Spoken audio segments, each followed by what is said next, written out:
Welcome to Let's Write This Movie, where we write a screenplay while sharing the process with the internet. I am your screenwriter, René Garcia.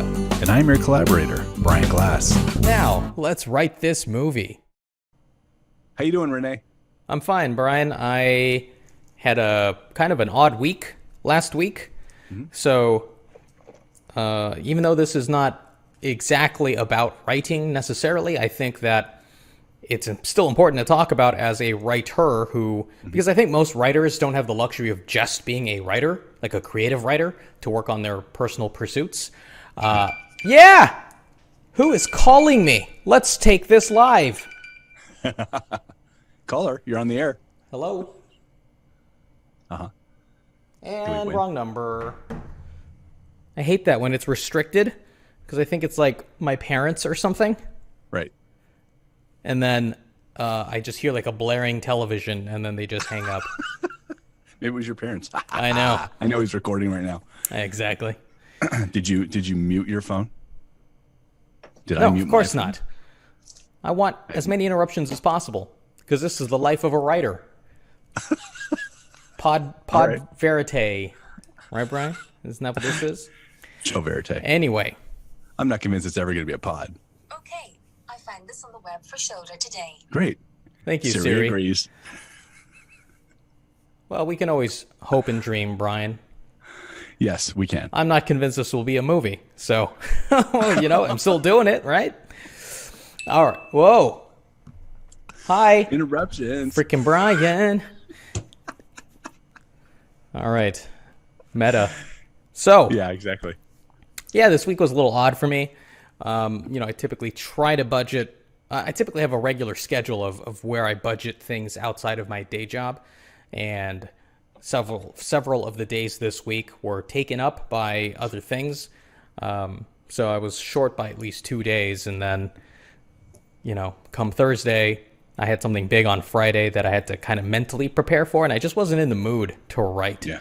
And it's always difficult to be creative and be creative in a pleasing way, in the way that you need to be when you're being creative. When you have something that's really just pressing on your brain, I could not like agree swelling. more. I'm like, as you know, I do marketing for a living, and a lot of times when you're doing marketing, it's not about crunching numbers. It's about being creative.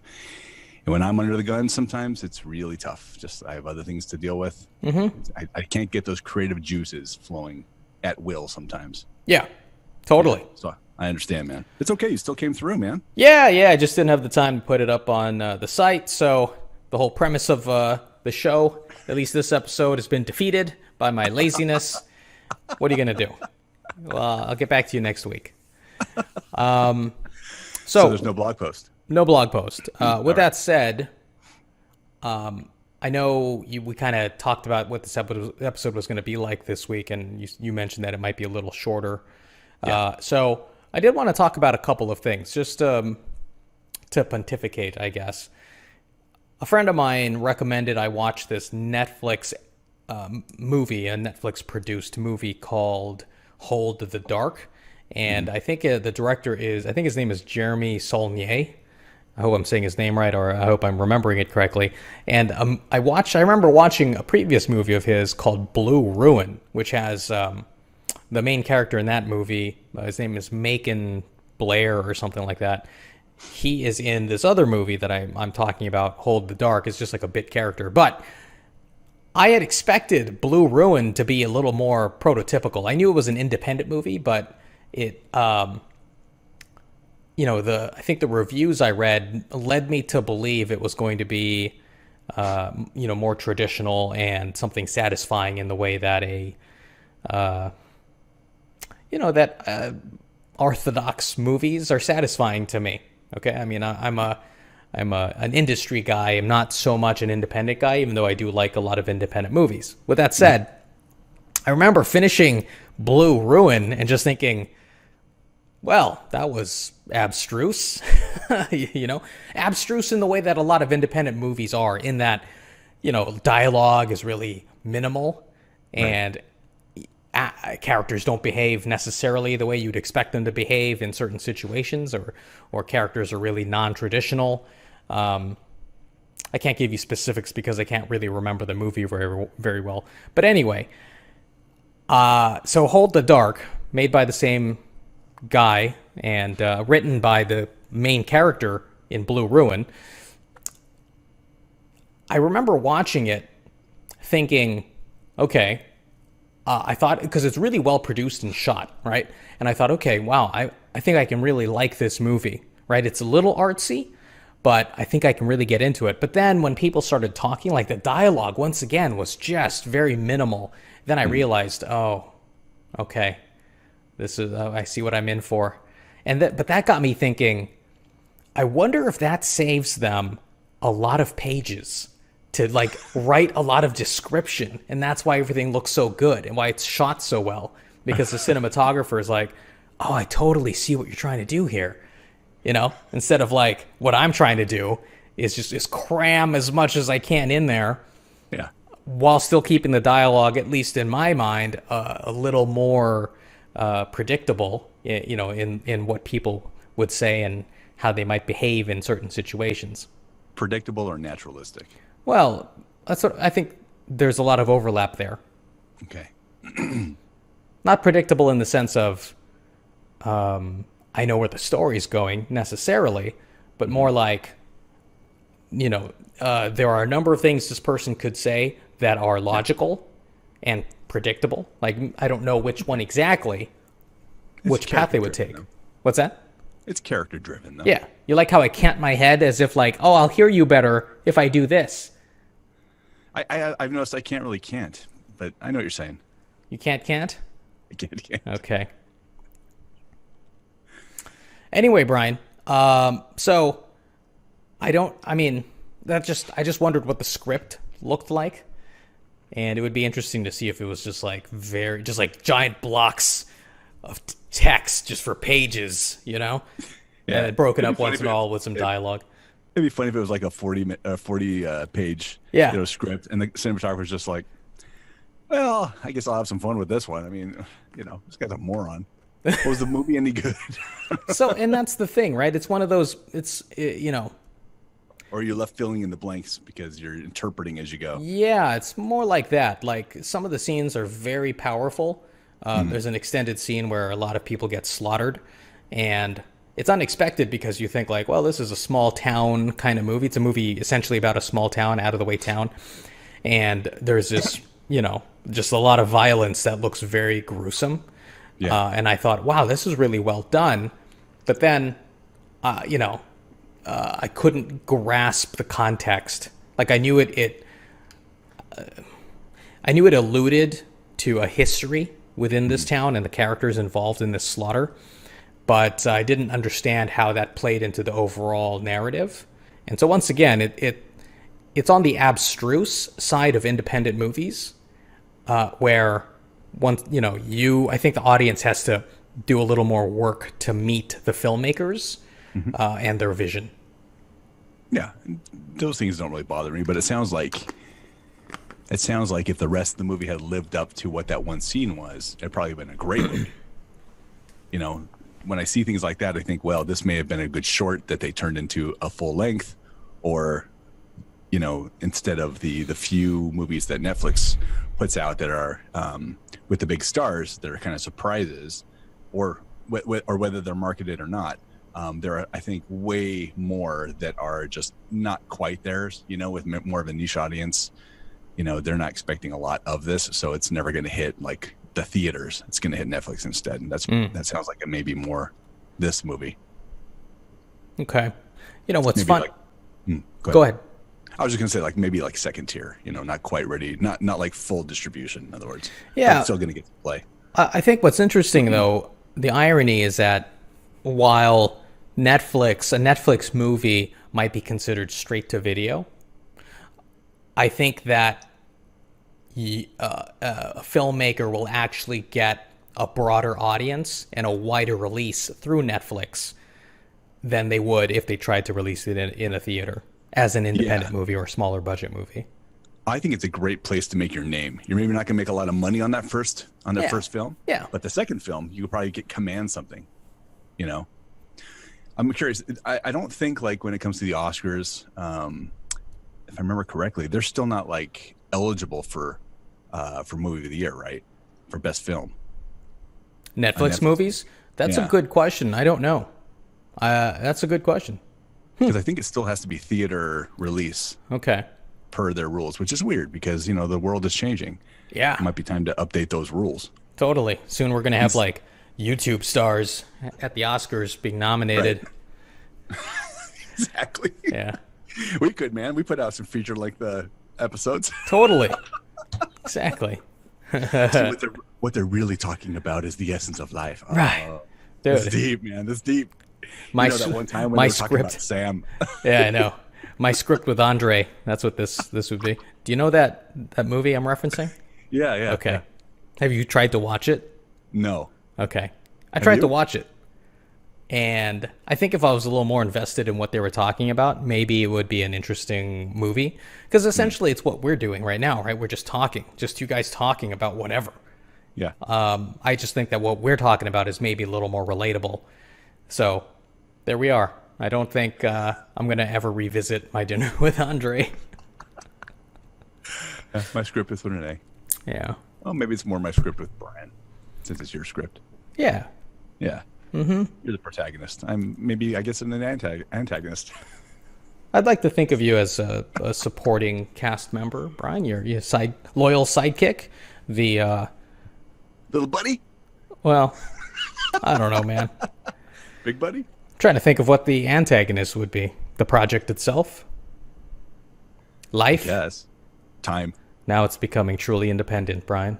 Truly independent movie. Wow. Maybe I'm both the protagonist and antagonist. Yeah, you are. And I'm the setting. I got nothing. I know. And today I also watched Bird Box. Had to watch it before. Right now, I think we're kind of in the denouement of the hype, and I wanted to make sure I watched it before the broader culture felt like it was. They felt comfortable making memes and referencing the ending or whatever. Right. I'm already starting to see memes. So, Memes came out the same day it was out. oh, okay. Well, I guess I've been trying to avoid the memes then, Brian. Yeah, they've been out immediately. I avoided them before I saw it, just to make sure I had a chance to see it first and not understand what these memes were referencing. Yeah.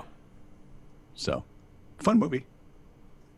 Yeah. You can't really sit on any major plot points without going, wait, what's happening here?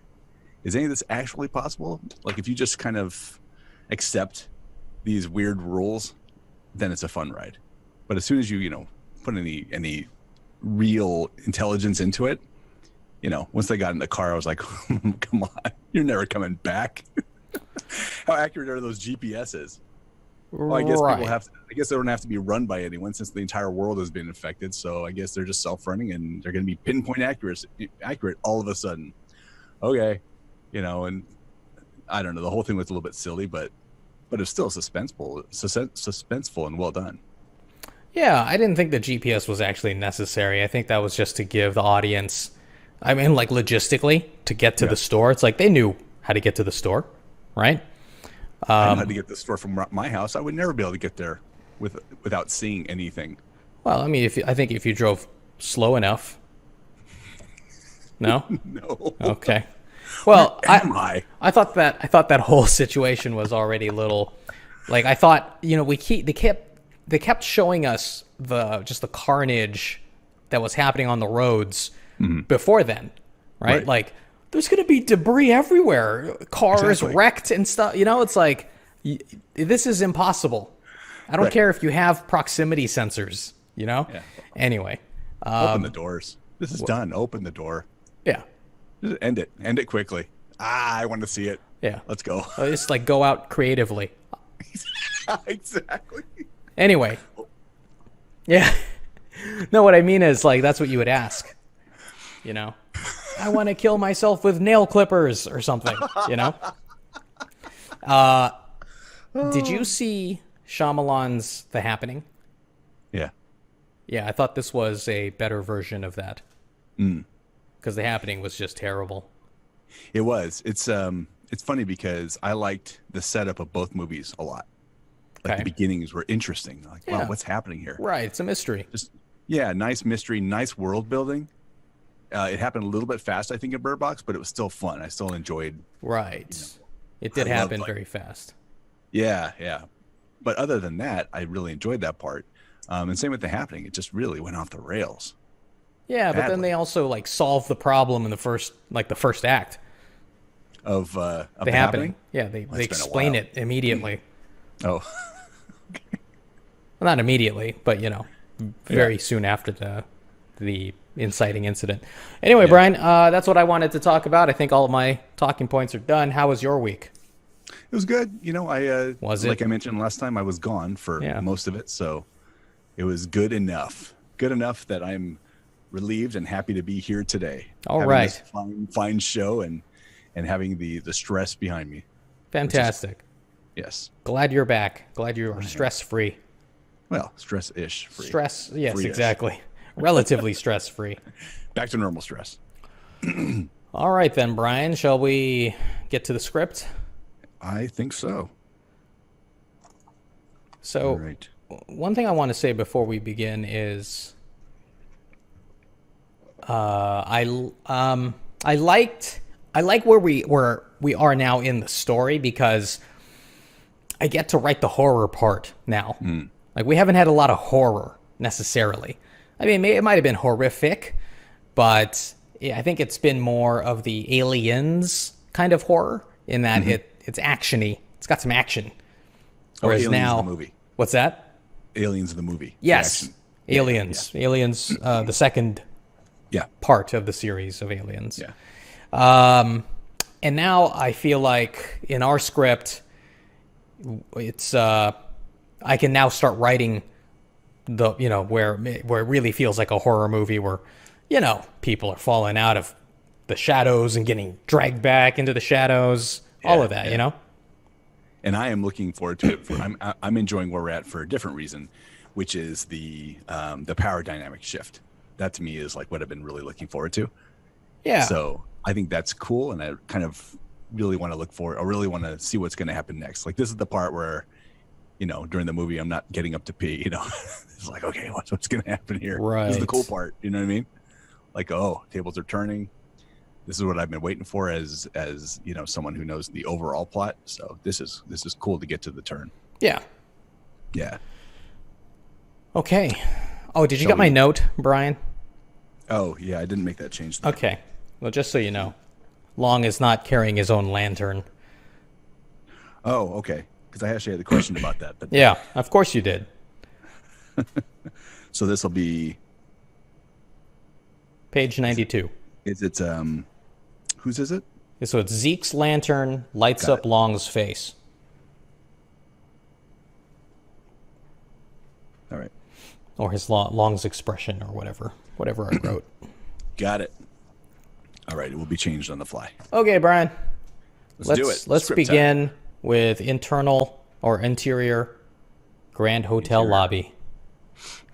Interior Grand Hotel lobby. Moments later, Stan and Ray lead the way, with Maggie pulling Tommy along behind them. Bringing up the rear is Long, who is prodded by Everett. The group skulks around a walkway leading to the main stairs down. The environment is a bloody mess. Stan steps over a corpse, which comes to life as undead, and grabs his leg. Maggie is about to scream when Long cups her mouth with his hand. Ray snaps the undead's neck. Long releases Maggie with a nod. He winks at Everett. Exterior Grand Hotel, moments later. Outside, small fires burn randomly. Some undead shuffle around aimlessly. Screams are heard in the distance. Everett. Looks like the worst is past. Ray. I wouldn't count on that. Oh, no. Let's try that again. I wouldn't count on it. Maggie. Look! She points to spitters on a rooftop, canting their heads, listening for prey. The survivors freeze. But an explosion from the center of town draws everyone's attention. Stan. That's the outpost! Gunfire erupts from the same location, and the spitters hop nimbly from rooftop to rooftop toward the noise. Everett. We need to move fast. Let's go. They're about to run when Everett notices Long is missing. Stan. God damn it. Everett. He's my prisoner. You get them to the outpost. You hear? Maggie. Everett. Let him go. Everett. can't. He steps backward into the shadows and leaves as Maggie watches helplessly before following Stan. Exterior alley number 1, continuous. Everett moves through the shadows, wary of every sound. Something darts in the dark. Everett pauses momentarily before proceeding. A man falls forward from around a corner. He makes eye contact with Everett and is about to cry out. Before he can make a sound, the man is dragged back into the dark. His painful moans are masked by female laughter. A woman yoo-hoos, and other yoo-hoos respond. Everett moves away as yoo-hoos echo closer to him. Closer. Voice in the dark. Yoo-hoo! Everett freezes, wide-eyed. The voice came from behind him. A gun cocks, and he relaxes slightly. Sam's face appears from the blackness next to Everett's ear. Sam. Well, what do we have here? Everett inches his hand toward his gun. A lantern suddenly lights, revealing Zeke holding it. Sally appears next to him. Sally, brandishing gun. Nah, Marshal. Sam undoes Everett's gun belt and tosses it to Zeke. Sam shoves Everett, and Sally pistol whips him to the ground. Sally. That's for Bow. Sam. What should we do with him? The 3 outlaws stand over Everett. Sally. I can hear my girls running around. Let's feed him to them. Sam. I say we cut his eyes out first. Sally. And his tongue, so he can't cry for help. Zeke. Let's just shoot him. Zeke pulls his pistol and aims at Everett's face. Long, off screen. He's mine. Everyone turns to see Long approaching. Zeke's lantern lights up Long's serious expression as he gets closer. Sally runs to Long and hugs him. Zeke ruffles through Everett's pockets for a key to Long's manacles. He frees Long. Sam. Saved you again. Zeke. You're just in time. We're about to kill this sumbitch. Sally. What? That's funny. What, Brian? Sumbitch, the way I spelled it? Sumbitch. Sally. It's only right that you do it. Sam hands Everett pistol to Long. What is this sound? Oh, it's my tablet's restarting for some reason. That's nice. Sam hands Everett's pistol to Long. He takes it and looks at Everett with slight surprise at the situation. Everett looks back with anger and fear, breathing heavily. The shadow colors Long's intense expression as he grips the pistol tightly. Long. No. He holsters the gun. Everett is stunned. Zeke. What? Sam. Are you going soft? Long. I don't kill unarmed people. You know this. Sally. He killed your brother. Long. No, he didn't. The sheriff did. And I will settle with him later. Sally. Sheriff, Marshal, they're all the same. It was a lawman that killed Bow. It was a lawman that stopped me helping my girls. It was a lawman that gave me this voice. Gotta take a break here, Brian. Man, I was rehearsing that. I got a side by side here, Brian. I was rehearsing that last night. And I was like, I'm not gonna be able to get through this. There's too many scratchy voiced people, you know what I mean? It's a lot of it.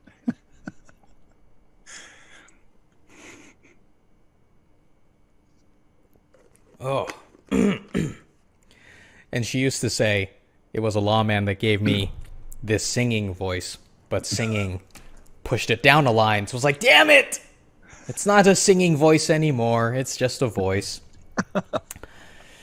Okay. Let's get the right thing here. Okay. Long. I'm sorry, Sally. No. Zeke. You've killed lawmen before. What's one less now? Long. I defended myself against lawmen. I didn't execute them. Sam. Well, maybe you should start. Long. I've made my decision. He lives. We need him. Sam. For what? Long. Hostage. There are still soldiers in this town. Scared men shooting at shadows. They'll be less likely to kill us if we're with him. Sam. You're taking him with us? Long. Yes. Do you have a problem with that? Sam. No, but you do. Because when we're in the bank, he's your baggage. Long is confused at first. He looks at Zeke, then back to Sam. Long. You still want to rob the bank? Sam. Long. You want to spare his life? Fine. I will abide. But I will not let you or him get in between me and all that silver. Get me? Sam and Long exchange hard looks until Sam turns to Zeke. Sam. Zeke, what did you have in mind? Zeke looks back and forth between Long and Sam. Finally, Zeke. We need the bank manager. interior hallway outside Boone's quarters later. Patrick bangs on George's door. Patrick. Mr. Boone, are you in there? A sound from the darkness down the hallway startles him. Patrick. Mr. Boone, is that you? Shuffling feet draw closer and a figure walks into the light. It's an undead with bloody teeth. Patrick. Stay back! He stumbles back and trips. The undead is almost upon him when a blade slides out of its forehead. The undead falls over, revealing Sam. He pulls Patrick up. Sam. Where's your boss, boy? Patrick. I don't know. He won't come to the door. Sam frowns and Zeke kicks George's door in. The quarters are empty. Sam looks inside, then back at Patrick. Ah, that was a quick read, Brian. And scene. Exactly. Quick read from me, man. You did all the heavy lifting on that one.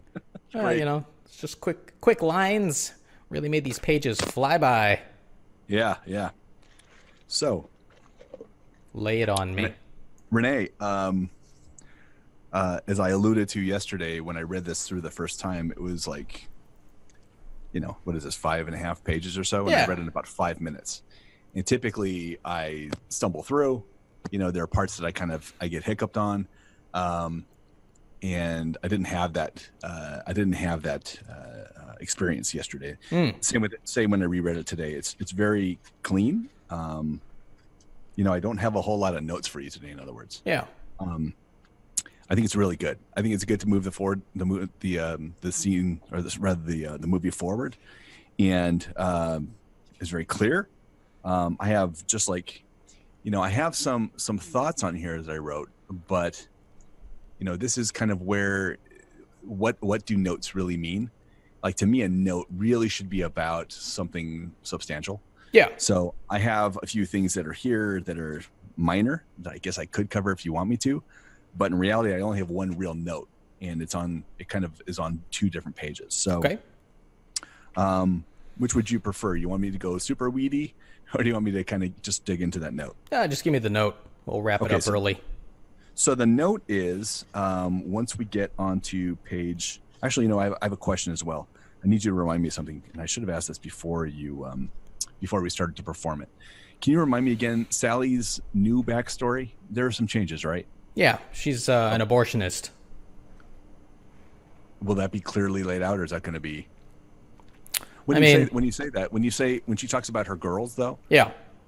So still trying to work it out, but the idea is that she helps women have abortions, and it makes sense that she would help the courtesans in whatever town she's in, because these are the women who are having sex with men constantly, right? Is she still working the bar as well? So I'm thinking of changing that, but I'm not sure yet, because I still need her to be at the bar to talk to certain people and make those scenes work, right? So I'm thinking of introducing her now as coming down the stairs with a girl. And the girl is holding her stomach, or whatever, and maybe Sally says, you're going to feel a little odd for, maybe a week or the next 3 days or something, but you're going to be fine, or whatever. And then, the girl's about to leave, and Sally says something like, you forgetting something, right? You forgetting something? And the girl will kiss her on the cheek. And then she'll see Bao and Long, and that's when she can do the full introduction. So I'm guessing that this is still a frowned upon profession at the time. Absolutely. So she could still be working at the bar. She Yeah. says, and she could say something, if you need me, I'm right across the way Yeah. at the bar, and then ask for the kiss. Right. And then the bar is, it's her substantiated business, but what she's really doing is what you're saying. Yeah. Exactly. Now, Okay. am I going to make it super explicit where there's like, let me get the probe? You know what I mean? Which is what I had in the previous Long flashback version. Mm-hmm.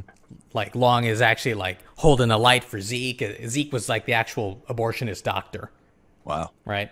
And they're in there between the legs and doing all of that, right? And you got Bao helping out. He's like dripping ether on the girl.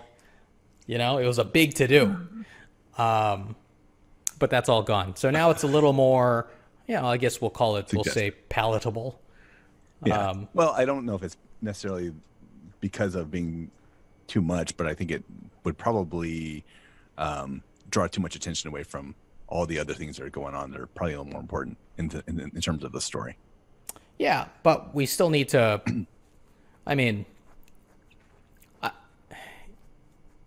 when you say suggested or suggestive, I don't know if that's going to be enough, especially when we're building on that foundation of her saying, hey, my girls are running around. You know what I mean? Like, yeah. I almost feel like that doesn't have enough foundation in that maybe Sally, we need a scene where Sally either like runs into one of these girls and she's now a monster and Sally feels bad about her. Maybe it's a girl we saw early on. Maybe it's the girl that Sally just helped. Right? Yeah. I don't know. I mean, how is that? Who was the girl who was with Sam? The girl that was with Sam. There was no girl with Sam. Or do you mean Not Stan? Stan. Rebecca. Rebecca. She's coming back at some point? At the end. Just to die. Maybe there could be some sort of... Does Stan interact with Sally at all? I mean, I was thinking about that. He doesn't, as in the current version of the script. I was thinking that maybe he could come into the bar before, there's a scene where he looks into the bar before he goes to the cat house to see Rebecca. Yeah. I'm thinking maybe he could go into the bar and Sally could say something like, you're not welcome here, or something, Yeah. It's just to show there's a little more animosity between the two, between her and law professionals. Yeah, and then she could say something like, like, better be careful at that one. And then he could say something like, my girl won't be needing your services or something. Yeah. Just something to tie the two together. I'm sterile. I'm sterile, Sally. Okay. So anyway, let me get to the actual note, and that is, as the discussion was happening between the group,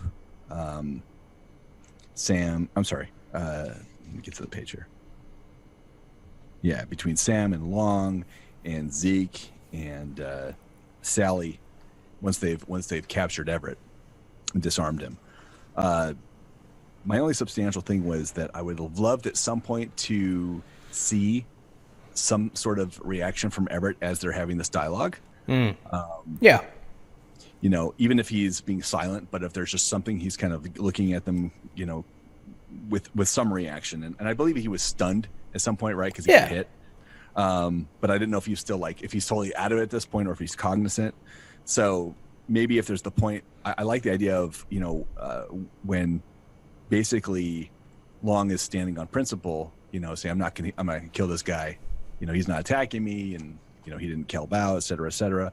There's like something there like, wow, what's Everett thinking when he's hearing this going on? Yeah. Or if he's out of it, maybe like a good time would be him kind of coming to during that part of it, or later when they start talking about robbing the bank, and he's like, I was just starting to think you might be a halfway decent guy. Of course, he wouldn't say that because of their backstory, but he could say something like, I think you've got everyone else. You almost had everyone fooled. that you're a pretty decent guy. Something. But that was the only thing missing from the scene for me is Everett, because he's there physically. Yeah. And I didn't know if you envisioned him playing a little bit more of a part from that perspective. I think I just assumed it wouldn't be anything substantial in his reaction. Like, it would just be a regular reaction, like, oh God, I'm, this is bad for me. But I didn't think it needed direction, and I wanted to just leave that up to the filmmaker. Look, when you wrote he winks at Everett, yeah, that to me is like, that's long. You know what I mean? Yeah. He's a little bit of he's a smart ass, who really knows his stuff. You know what I mean? Right. That little direction, I feel like you don't want to go an extra few lines. Well, yeah, one line is 3 lines, Brian. I understand. I think that having him not in there, having any reaction at all, is it's not doing you the favor, though. Okay, I'll Because consider. It can be interpreted that he's out. It could be interpreted that he doesn't care about anything that's happening, which I don't think is true. I think he would definitely care if Long is taking more of a stand. 3 people want to kill him. Three people. Yeah, 3 people want to kill him, and Long is the one standing up for him. They're like, wow, just did not expect that. I think it would be a good addition, a solid addition. If anything, it would be that Everett eyes Long warily. After Long does this, stands up for him and says, "No, we're not going to kill him." Right. Maybe I'll have Everett just like eye him like distrustfully, like, "Wait a second, what's his angle?" Right. Or for what, hostage? Then Everett looks at him knowingly. Yeah, exactly, and then winks. Yeah, that's what I expected from you. Yeah. Yeah, I mean, everything else is. There were some parts I really liked. I love the idea of the what are they called? The spitters hopping from roof to roof. Yeah. That's just a cool thing. It's like, this is a neat addition to it. There's some extra supernatural, abilities that they have. I thought that was kind of fun. It's kind of like the Yoo-Hoo's clawing. Right. Yeah. About the building. It's like, oh, they got like little superpowers or something. This is just cool. You know what I mean? Yeah. When with the Yoo-Hoo voice in the dark, I thought that was really clever. Yeah, it's a nice mislead, right? Like. Yeah. Yeah. I thought it'd be even funnier to have like Sam say his line like in the same high pitched voice. Well, what do we have here? Depends on how comedic you want to go, but I thought it'd be kind of fun to. Maybe I need to have Sam say Yoo-Hoo or something earlier, like in the first scene of the movie, just so that we know he says Yoo-Hoo and he's not just like mocking the monsters that are running around town. Oh, it's a great surprise right there, because he's hearing it around him. He's been experiencing this too, so he knows. I understand. No. I think you're fine. I don't think you need to substantiate it at all. You got it. All right. Save those lines for Everett. Right.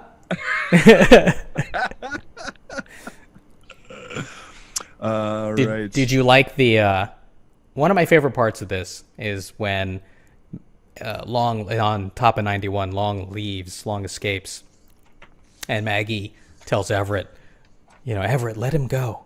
Yeah. And Everett says, I can't. Yeah. Yeah, and he steps backwards into the shadows. Yeah. I love it. it. He's literally going into the darkness now. Right. Symbolism, bro. And regression. Going backwards. Exactly. Later. Yeah. Later, bros. Howdy. Deuces.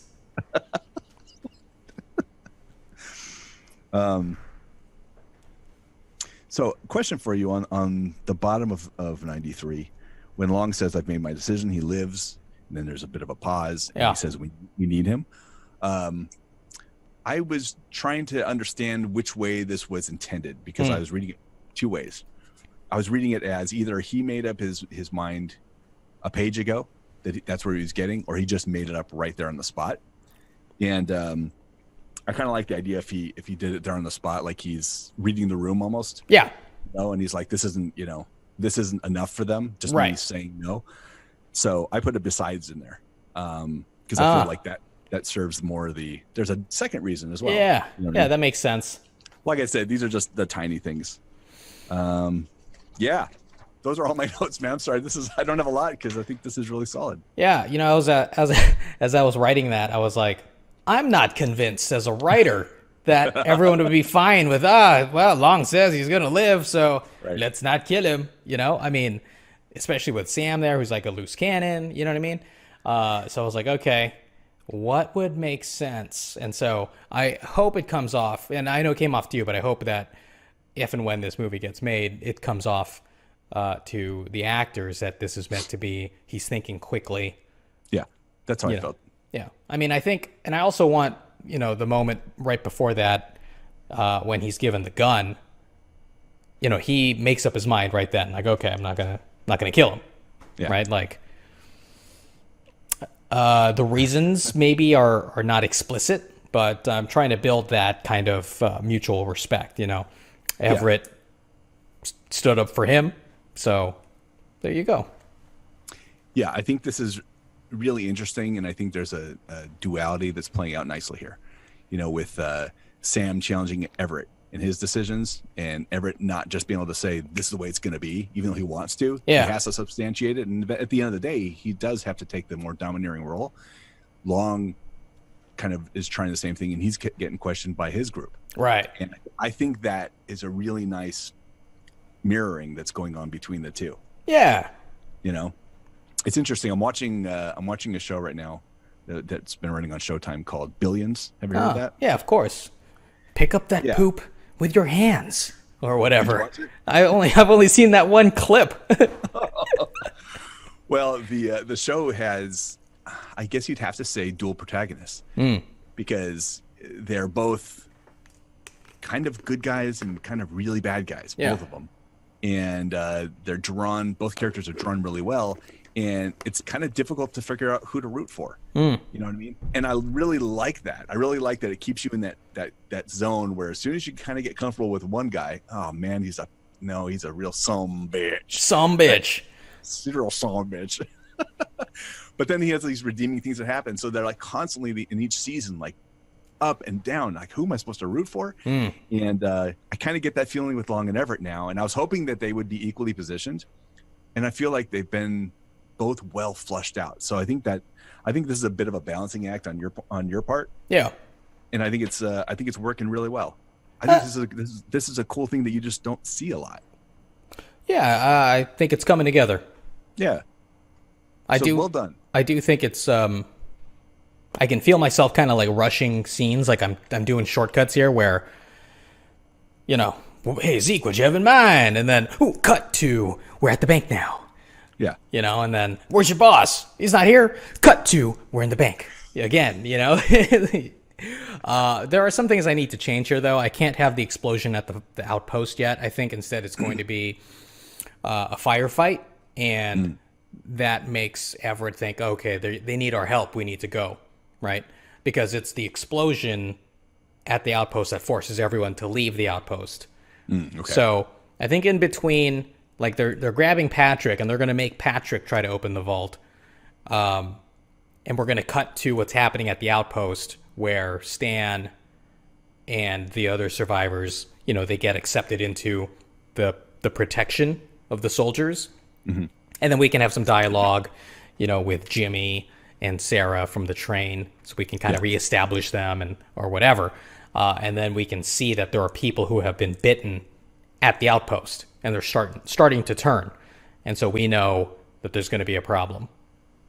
So when are we going to see the troops sealing off the town? So as soon as after the explosion at the outpost, we're going to cut back to the bank, and Sam is going to try to force Patrick to open the vault. And Patrick doesn't know how to open it, doesn't have the combination. And this is where Sam kind of like flies off the handle, because now it's like, you know, they're so close to getting the silver. Right. And he's just trying to beat Patrick, and it looks like he's about to kill him. And maybe Everett, you know, tries to step in or whatever. And then Everett has to like try to convince Long, like, you know, this isn't right, to kind of like, you know, they're building that bond again of like, you know, we both we aren't always on the opposite sides of issues. Sometimes we're both on the right side of the same issue.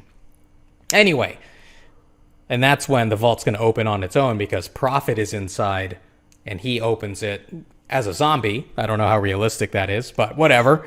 And he shuffles out and pulls Sam into the vault. Or maybe he like gets him from behind and then Long shoves them both back into the vault. And you just hear Sam, getting eaten by Prophet. All right, so I don't have experience doing this. Okay. You do. All right. But it seems to me like you've got quite a bit left to write. Yeah, I do, Brian. Like, it seems to me like you've got like 40 pages. At least. So I think that your inclination is going to be to really start cutting and trimming. And I have a feeling that we'd be better served with keeping more here and trimming some stuff off the front. I know. So my only request is that you don't self-edit too much. Just kind of let it out, man. Oh, yeah. Slow. What I do, here's what's happening.